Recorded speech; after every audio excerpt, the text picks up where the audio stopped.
In this video lecture, we're going to talk about section 4.13. That's the law of cosines. Okay. So last class we discussed the law of sines. The law of sines, recall, the law of sines was sine alpha over little a equals sine beta over little b equals sine gamma over little c. Right? These formulas needed a known angle slash side combo, right? Combination. So you would have to know alpha and little a and some other value, or beta and little b, or gamma and little c, right? So this helped us and took care of the angle side problem and side angle problem cases, let's say. Okay. So what happens? What if we don't have an angle side combo?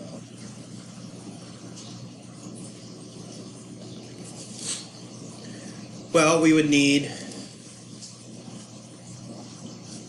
another method to solve the triangle called the law of cosines. Okay. There are three forms of the formula for the law of cosines. So here's one of them. A squared equals b squared plus c squared minus 2bc times the cosine of alpha, or b squared equals a squared plus c squared minus 2ac times cosine of beta, or c squared equals a squared plus b squared minus 2ab times cosine of gamma. All of which are equivalent statements, okay? So you can see that there's some symmetry in them. If we have the a squared here, we've got b squared and c squared. If it's b squared, it's a squared and c squared. If it's c squared, it's a squared and b squared.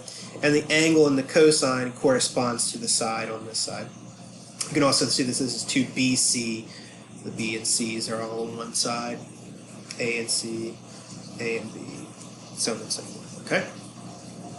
So I want to do a little proof here, so we know where it comes from. It's always important to know where these formulas come from, okay? So let's say we have this triangle here, and I think I'm going to be proving this one, second one there, okay? So let's say this is A and B and C. So this would be alpha and beta and gamma, and little a, little b, little c, okay?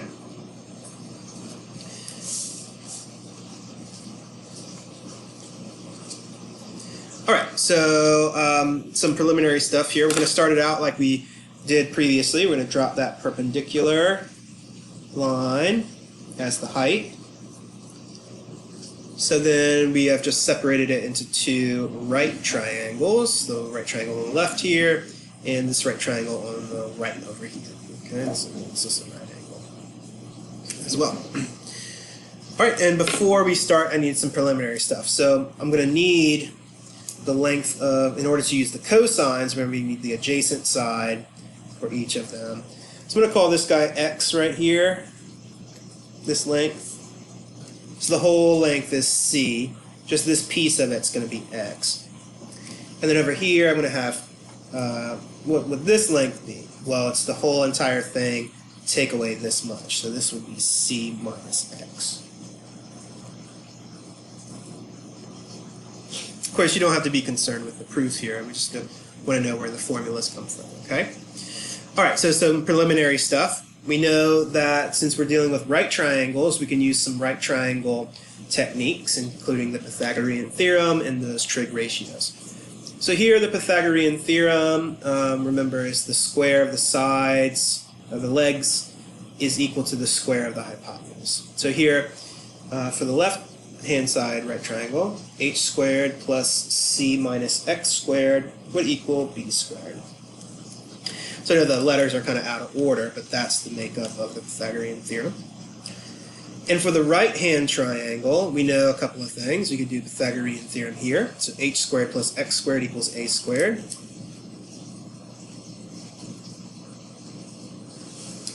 And we're going to need the cosine of this guy. So the cosine of angle beta, cosine of beta, is equal to adjacent divided by hypotenuse. So that would be x over a.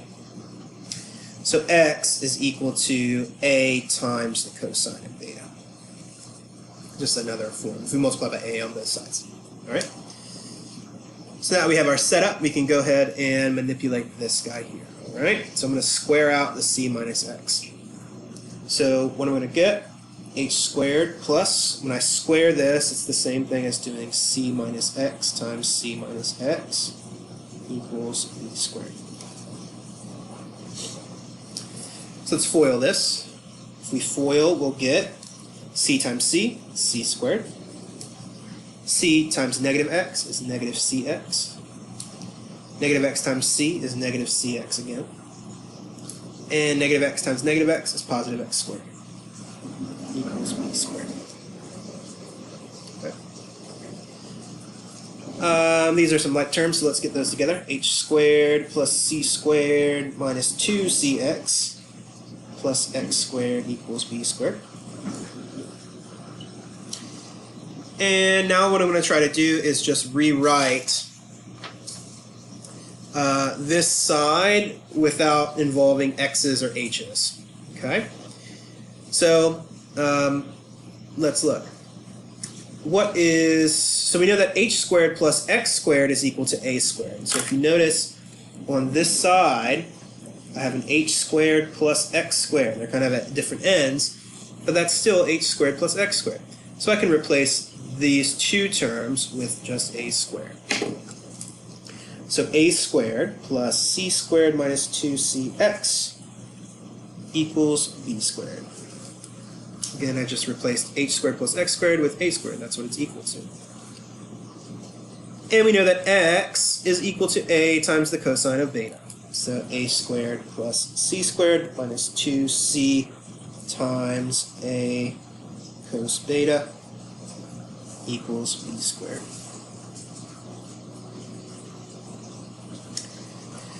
So if I just rewrite this, kind of simplifying a little bit, we'll get b squared equals a squared plus c squared minus, this would be, it's all multiplication, so I can just reorder it, 2ac times cosine beta. Okay.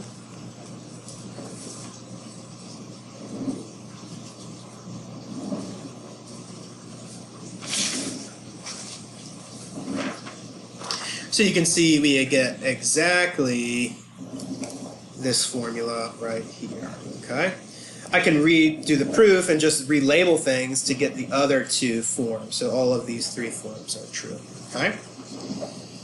So note, the law of cosines helps with problems in the form side, side, side, or side, angle, side. Okay? Here we'd be given three sides, but no angles. So the law of sines wouldn't work. We would need a combination of an angle and a side, right? So we would know, for example, we would have, A, B, C, let's say 5, 2, 3, right? We don't know any of the angles, so we wouldn't be able to use the law of sines. The side, angle, side case would be if we knew one of the angles in between the two known sides. So let's say we knew this and this, and let's say the angle between them was 100 degrees. If we had this problem, law of sines would not work either because we don't have the corresponding side for the C angle, and there's no way we can get it. We can't use Pythagorean theorem because this is not a right triangle. Okay? So let's see how the law of cosines works.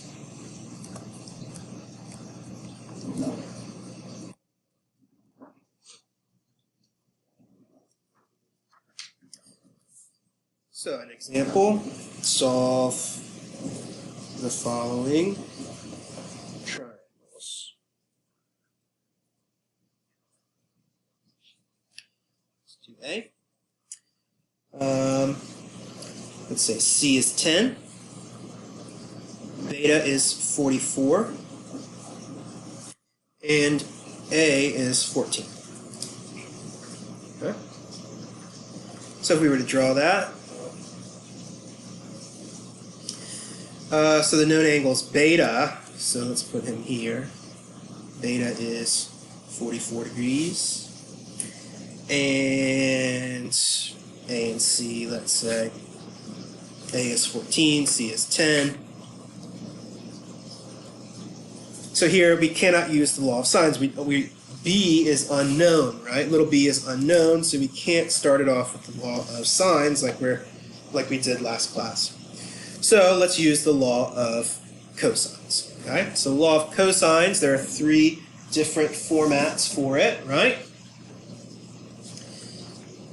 So let's figure out which is the best to use. Well, what do we know? We know C and A and beta, right? We know C, A, and beta. So this second one looks like the way to go, because if we know C and A and beta, then we know that this side of the equation we can use our calculator to get that value, which would equal b squared. So let's do that. So we're using this form, b squared equals a squared plus c squared minus 2ac cos beta. We'll get b squared equals, well, what's a? A is 14. Plus c is 10. It's 2 times 14 times 10 times the cosine of beta. Beta is 44. Okay. So we can use our calculator to just get this whole value right here. So we put it in just like we see it. 14 squared plus 10 squared minus 2 times 14 times 10 times the cosine of 44. Looks like 94.6. So that's the value of b squared. To get b by itself, just take a square root. So b is 9.7. Okay. So b is 9.7. All right, now all we need to do is figure out the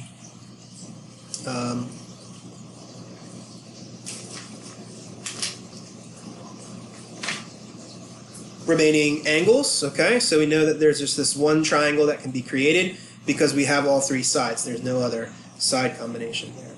So how are we going to find A and C?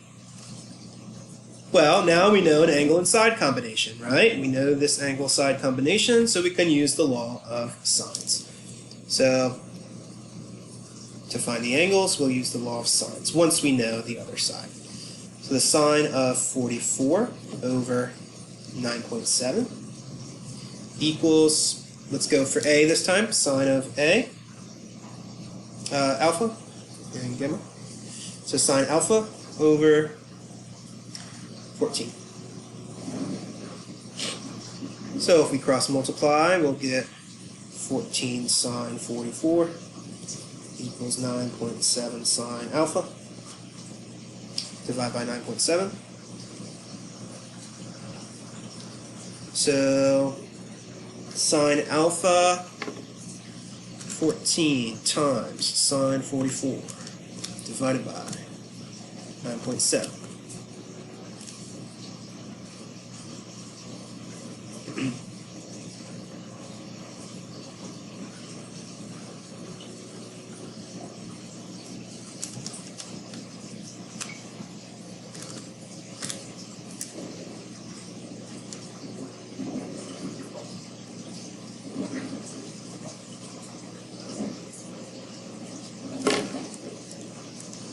So it looks like we're getting If we use a couple more decimal places here, let's say 2.5. Looks like this is 1, right? And sine inverse.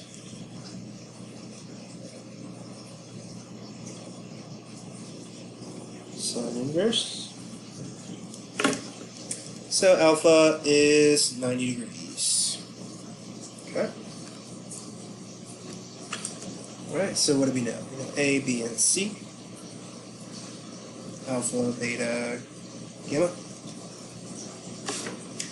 So we know A is 14, B is 9.725, C is 10, alpha is 90, beta is 44. So to quickly find gamma, we know that it has to be the difference from 180 of these two. So it would be 180 minus, add those, that's 134. It's like 46 degrees. Okay.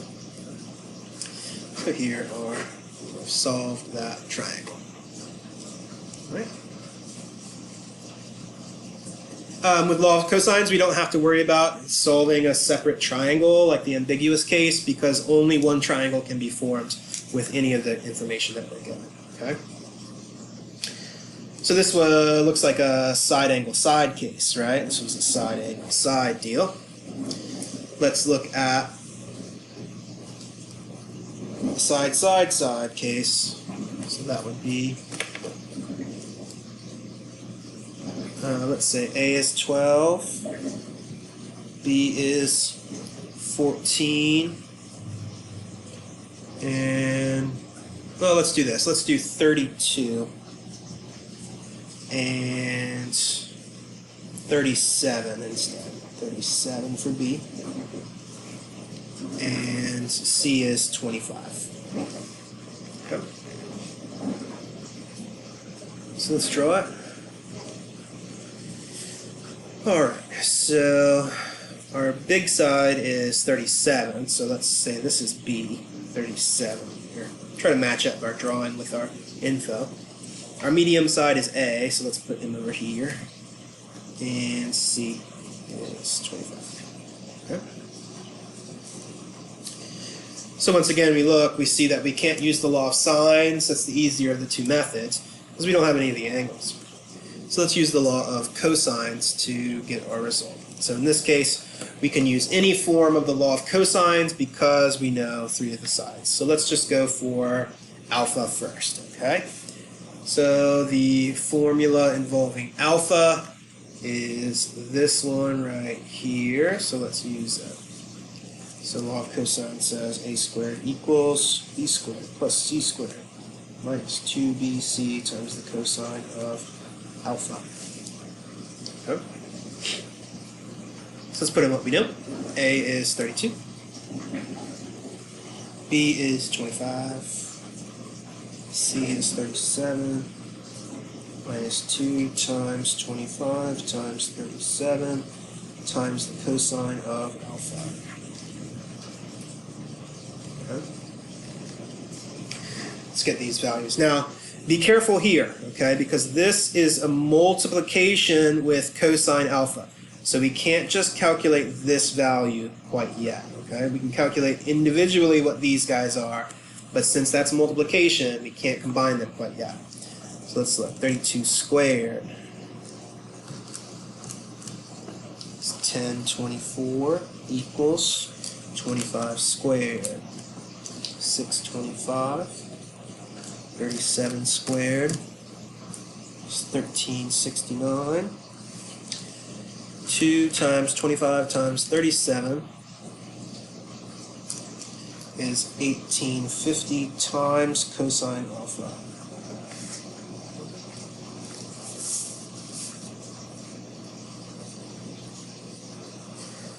Alright, so let's see what we can do. We need to solve for cosine alpha. So we can add these guys together and then subtract them from the left. So 1024 equals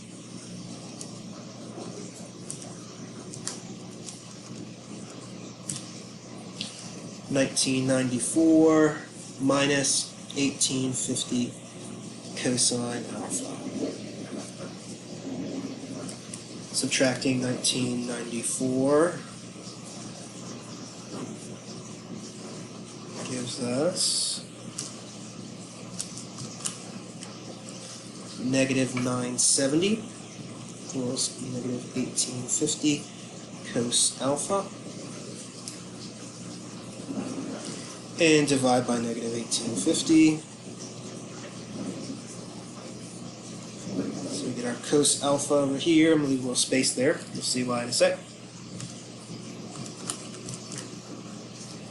0.5243. So recall how we extract alpha from the cosine. So remember when we were finding that angle with the sine here, we would do sine inverse on both sides, right?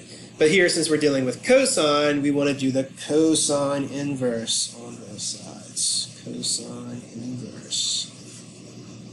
Okay? Cosine inverse. So on the right, cosine inverse will cancel cosine, gives us alpha. And let's see the cosine inverse. So remember, you hit second, cosine, 0.5243. So 58.4 degrees. So our alpha is 58.4 degrees. All right, now we have one of the angles. So to find another angle, we can use law of sines now, because we have this angle and side combination. We can use the easier method, law of sines, to get it. So let's go for beta. Okay, so sine of 58.4 over 32 equals sine beta over little b, which is 37. All right, so let's cross multiply. So 37 sine 58.4 equals 32 sine beta. Divide by 32.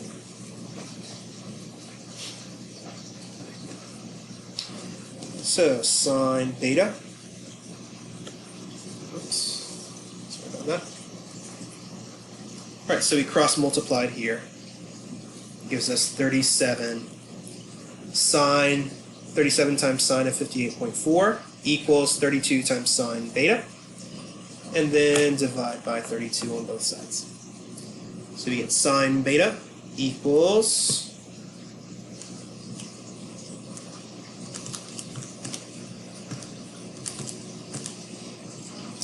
0.9848.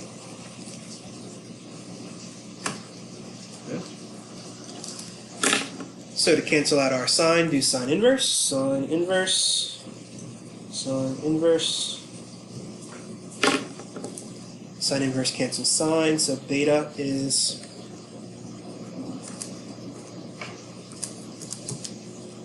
about 80 degrees. Okay. So what do we know so far? A, B, C, alpha, beta, gamma. A was 32, B is 37, C is 25, alpha 58.4 degrees, beta is 80 degrees. So gamma we can find by just subtracting the sum from 180. So 180 minus 58.4 minus 180 minus 80, it's 41.6.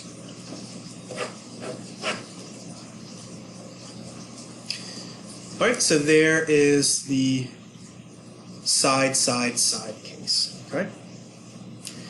All right, so now let's do a mixed bag of some applications. So some fun problems involving these that kind of relate to real life scenarios. Okay. All right, so let's take a look. So here we have a problem. Two people looked up in the sky and saw Superman flying. Person A saw Superman at an angle of elevation of 65 degrees. Person B saw Superman at an angle of elevation of 80 degrees. The two people are standing 30 feet from each other. We're going to compute the distance from each person to Superman and then compute Superman's height off the ground. Okay? So here we have the situation. So it looks like we can make a triangle out of these points here. Okay, so one. So it looks like here's Superman. And person A. And person B. Let's call this S. Alright.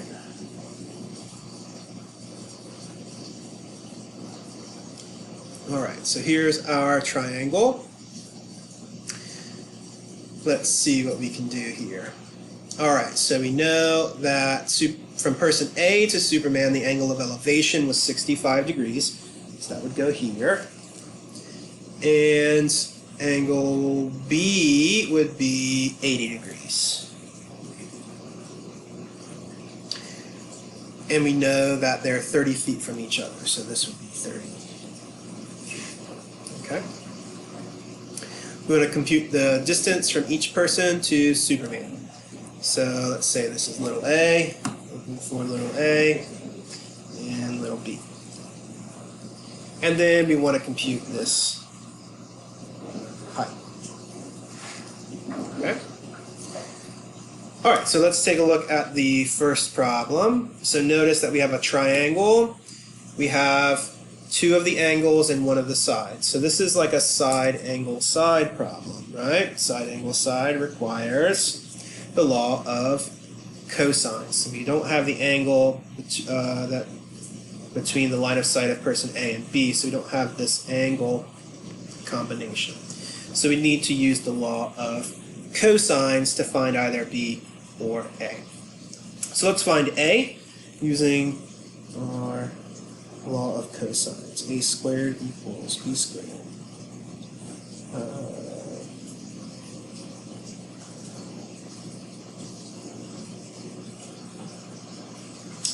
Excuse me. We don't need that, right? We can find this angle. We can find this angle, yeah? So what is this angle right here? Well, in the big triangle, this angle would be the difference between 180 and the sum of these two angles. So this angle gamma is 180 minus 60 plus 80, which would be 65, excuse me.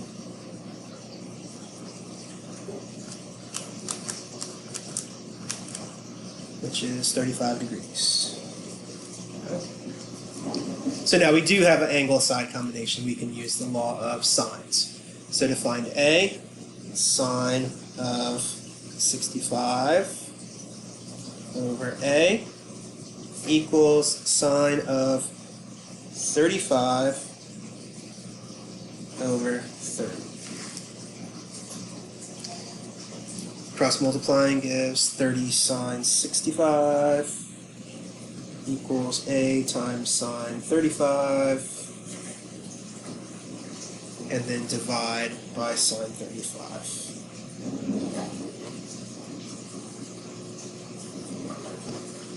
So A is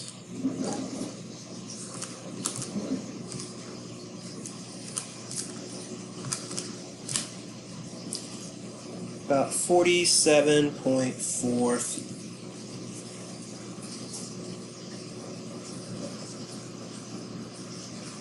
Okay. To get B, we can just do another law of sines. Sine of 80 over B equals sine of 35 over 30.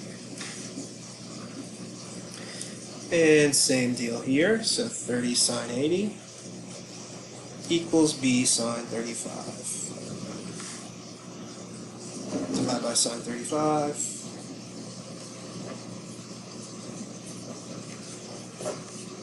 So B is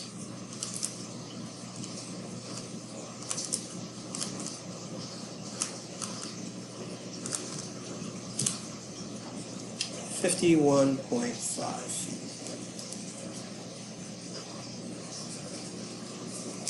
Okay. Last, it asks us to find the height of how high Superman is off the ground. So to do this, note that this is not one of the sides or angles of the triangle, so law of sines and cosines may not work for us. But notice that we create right triangles with on either side of Superman here and here. So we can just use some right triangle trig to get that. So this was for part A. Part B, let's use this triangle to get it. Well, we know that 30 is this entire distance here, so that's not this side of the triangle. But we do have the hypotenuse and this angle. We're looking for the opposite side. So what trig ratio relates opposite to hypotenuse? SOHCAHTOA tells us that the sine ratio relates opposite with hypotenuse. So the sine of 65 equals opposite over hypotenuse. Times by 51.5. So h is equal to this quantity here.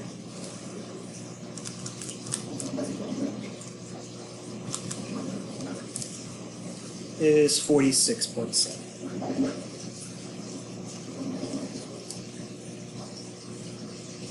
Okay. Let's take a look at another one. So this one's not really a real world situation. Let's skip that one for now. All right. So that's another bearing one. Let's do this one here. So it says the Leaning Tower of Pisa forms a 4-degree angle with the vertical. The sun hits the tower, forming a 100-foot shadow with an angle of elevation of 58.7 from the end of the shadow. What is the height of the tower from the ground? Okay.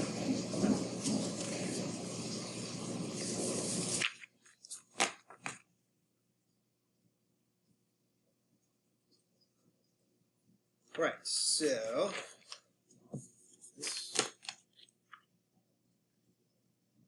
let's draw a situation. So we know we have the Leaning Tower of Pisa. It's kind of on a slant, right? Here's the sun. So with the tower, we know if the sun is hitting it, it's going to create a shadow, something like that, right? So here's your shadow. Here's the tower. We know that the Leaning Tower of Pisa forms a 4-degree angle with the vertical. So that means here, this is 4 degrees. Therefore, this is 90. So this overall angle right here is 94 degrees.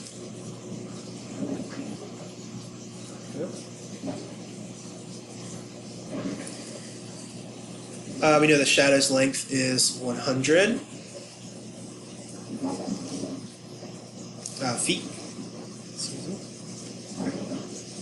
And the angle of elevation with the ground is 58.7. Okay. So what we're looking for is this distance. How tall is the tower?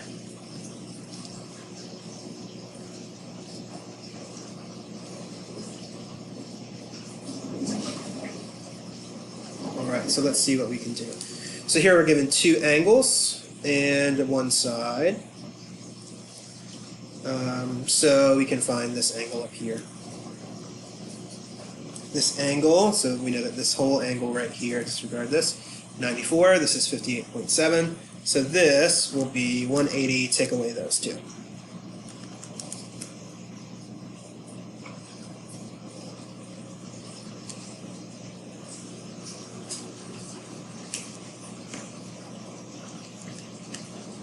So this is 27.3 degrees. So to get the height of the tower, note we have an angle-side combination, so we can just use law of sines. So the tower, let's call it A, I guess. would be the sine of 58.7 over A equals sine of 27.3 over 100. Cross multiplying.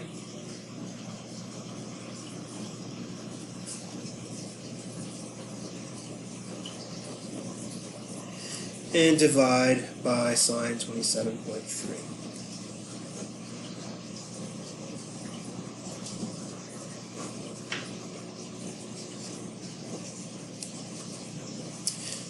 See what we get.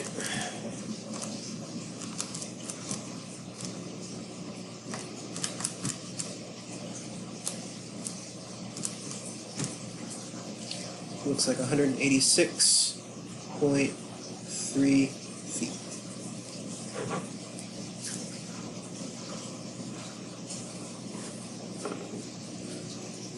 All right, let's do one more. This problem involves bearings, which we haven't really seen quite yet, but no worries, we can do that. So let's look here. All right, so it says two planes leave an airport at the same time. One plane's flying 575 miles an hour, and a bearing of north 23 degrees east. So basically, with a bearing, we measure from like a compass, okay? So this would be north, south, east, and west. So a bearing of north 23 degrees east would be if we were looking towards the north, and then we rotate east. So this would be the 23 degree angle right there, okay?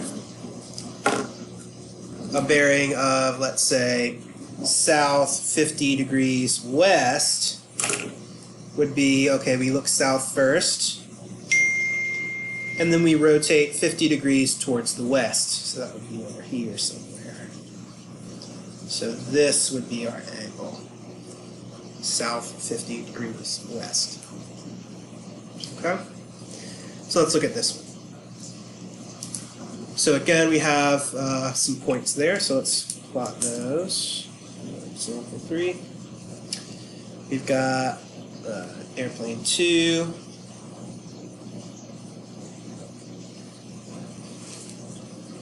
Here's the airport. Here's airplane 1. So we have a triangle. Something like that. Okay? Alright, so what do we know? We know that the plane is flying, one plane is flying 575 miles per hour at a bearing of north 23 degrees east. Northeast. So that would be airplane 1, right? So if we consider our compass right here, north, south, east, west, then the bearing from the north to the east, this bearing here would be 23 degrees. That's a northeast bearing of 23 degrees. The other plane's bearing is north 65 west. So north 65 west would be this portion of the angle. That would be 65 degrees there. Okay? So overall, this whole angle in the triangle is simply the sum of these two. That's 88 degrees. Okay?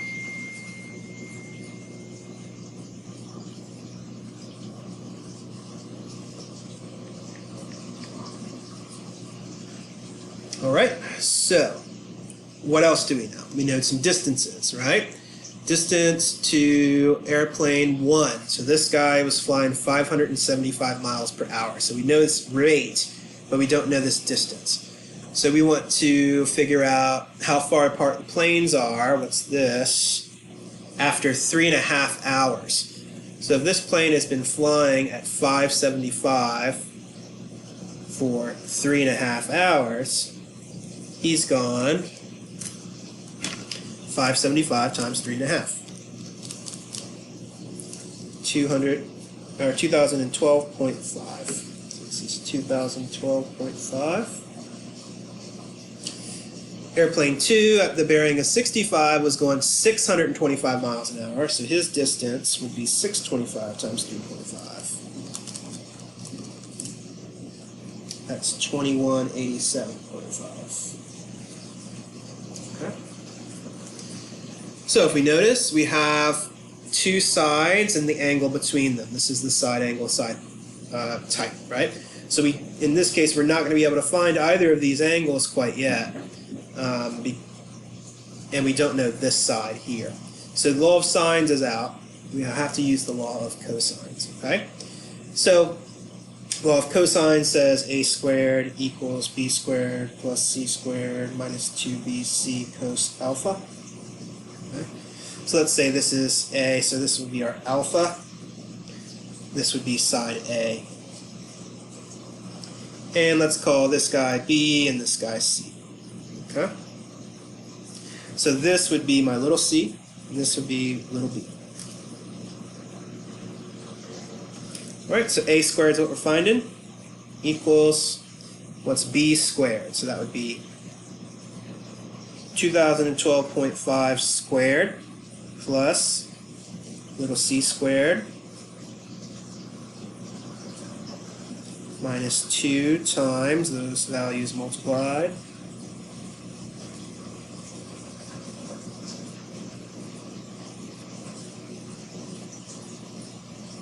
times the cosine of alpha, which is 88.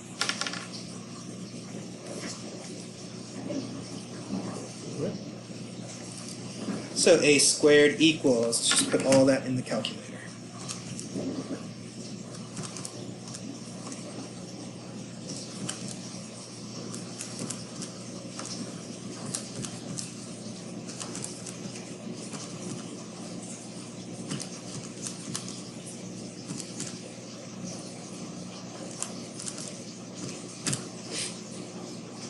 Big number, 8528033.338. So then this is a squared, so take a square root.